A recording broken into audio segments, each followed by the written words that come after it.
Pagkatalo ni Mot kay Surhenyo sa sunugan, may dahilan pala. Share na napabilib din ni M-Site at Poison 13 susubukan din mag-overtime. Alamin natin ang mga yan, so tara. 2017 sa buhay nang magharap si Mot at Surhenyo sa dulo ng torneo. Maganda ang palitan ng dalawa, dikit na dikit. Sa sobrang dikit nga ng laban, sinabi ni Looney na nagkatalo lang daw sa coin toss ang naging resulta ng laban na ito. Dahil pangalawa si Mot, nagkaroon siya ng advantage para mag-rebat. Binoto ko si Mot. Siguro nagkatalo lang to sa coin toss. Parehas magaling. Equally magaling to pareho ako. Actually ako pinakamatagal na tinanong kung sino yung boto ko. Pwedeng si Surhenyo nanalo doon, pwedeng si Mot. Nagkataon lang na merong oportunidad si Mot na makapag-rebat dahil pangalawa siya. So yun yung edge na sobrang nakuha niya, na-edge out niya doon. Dahil kung sa round at round lang din, pantay lang sila para sa akin. At nakuha nga ni Mot ang laban na ito at siya ang tinanghal na kampiyon ng Isabuhay 2017. Pero ang boto ng Horado, 7-0 para kay Mot. Sumunod na taon, 2018, nagkaroon ng pa-tournament ang sunugan at ang sponsor dito ay ang Nike. At sa pangalawang pagkakataon, muling nagharap si Mot at Surhenyo sa finals. Pero sa pagkakataon na ito, nakabawi si Surhenyo at siya ang tinanghal na champion ng sunugan.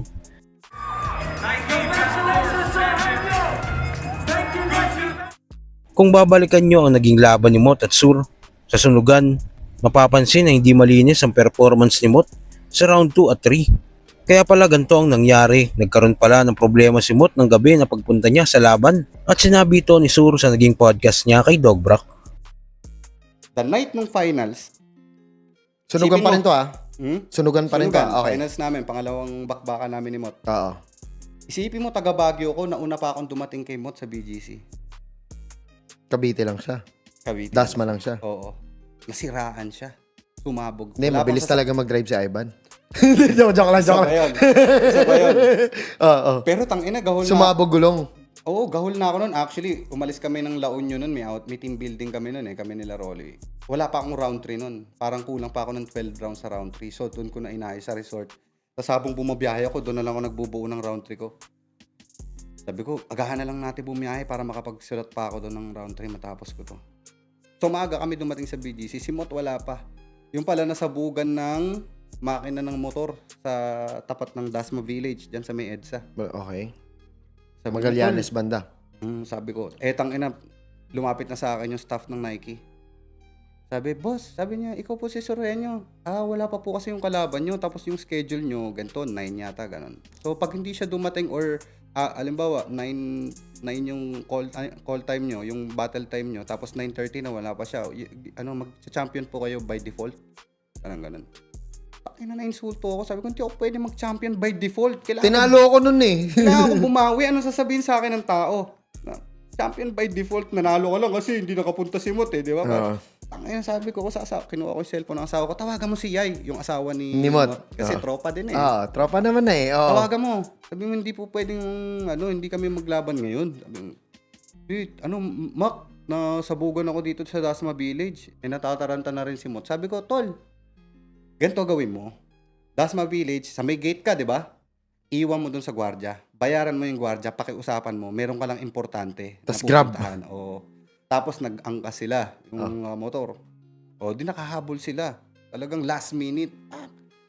Ayun ang Medyo buti malapit na lang sa BGC yun kahit papano. Mismo. Di ba? At least malapit na lang. Pero kung sa Dasma Cavite pa siya nasabugan ng makina, tangina, late siya talaga nun. Isipin mo, ang preparation time is 1 week, 5 days lang, 1 week. Tapos nasiraan ka, na-fucked up yung ulo mo sa stress. Tapos pagdating mo ng venue, may pressure, tas biglang ganun. Pagdating mo ng venue, hindi ka na makaka-practice. Kasi wala ka ng oras, late ka na. Yun ang nangyari mo. Feeling ko. Oo, okay. Naubusan talaga siya. Sa kabilang balita naman, maraming ang napabilib ng mga fans at mga MCs sa M-Site sa round 3 niya kay Plaridel.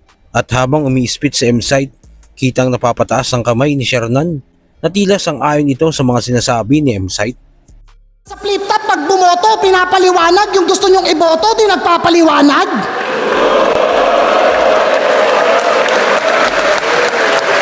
Tama na lang yung ibang bansa. Pag-usapan naman natin yung sa mga Pinas lang. para sa mga maagang nabawian ng buhay at sa pagpatak ng mga luha. Para sa kanya, masagana ang pamumuno sa dami pa namang naging pataba sa lupa. May mga batang inosenteng nadamay, teacher ka! May nawalan ng anak, kapatid at pamangkin. Loyalty mo wala sa bayan, putang ina mo si Plaridel ka pa man din. Plaridel!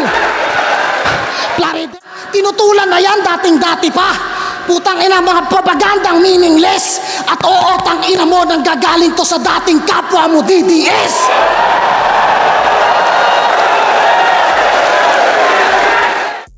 At sa huling balita, kabraket nga ni Poison 13 si Sak Maestro.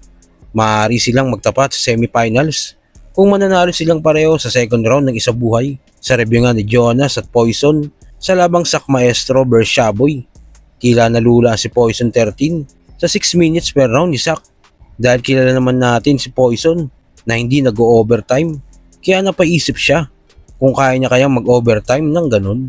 Grabe, 5 minutes na yun. Pero para sa akin kasi, hindi na importante ang time limit.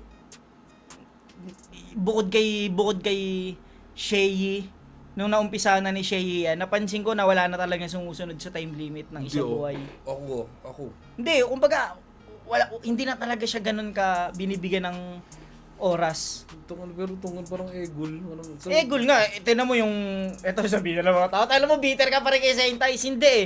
Kasi laban namin ni Saint Ice, kita mo, sobrang haba rin ng rounds niya. Sa akin, sakto. Sa kanya, sobrang haba. Pero hindi yun kinonsider ng judge. O, diba? Kaya nga naniniwala na ako na ang... Kasi kapag sobrang haba ng oras mo, mas marami kang marami kang masasabi. Oo. Kumbaga parang doon naman sa pagiging disiplinado. So, parang saan ka babase dyan? Parang sa disiplinado na kayang siksikin lahat dyan sa isang round na sumusunod sa oras, lumagpas man konti lang, o dyan sa napakahaba na kaya talagang gawin. Kaya mo talagang masabi lahat dyan. Yun nga, Pero minsan naisip ko din na parang gawin ko rin kaya kaya lang parang ang mangyayari naman mag-iiba yung pagtanggap sa, baka mag-iba yung pagtanggap sa umay maumay. Oo. Ganun. Ito kasi ang ganda kaya hindi napapansin na ang haba. Pero sinabi niya na eh, mahaba to. Ang ina, mahaba to, ang ina ka. Di ba? Kumbaga, kung ako nakikita ko na hindi na kino-consider yung time limit sa isa buhay dahil maraming beses na nangyari yan eh. Di ba? Si Shei, pinakamahabang rounds pero nag-champion. Diba? Isipin mo, paano ba i-consider yung time limit? Pero siyang ganoon eh. Pero nasa judge pa rin yan. So kayo ba mga quiz kung mangyari sa semifinals ang labang Sak Maestro vs Poison 13? Sino sa tingin nyo ang mananaig? Kung ano man nasa loobin mo, comment mo lang sa baba na mapag-usapan natin yan. So yun lang. God bless.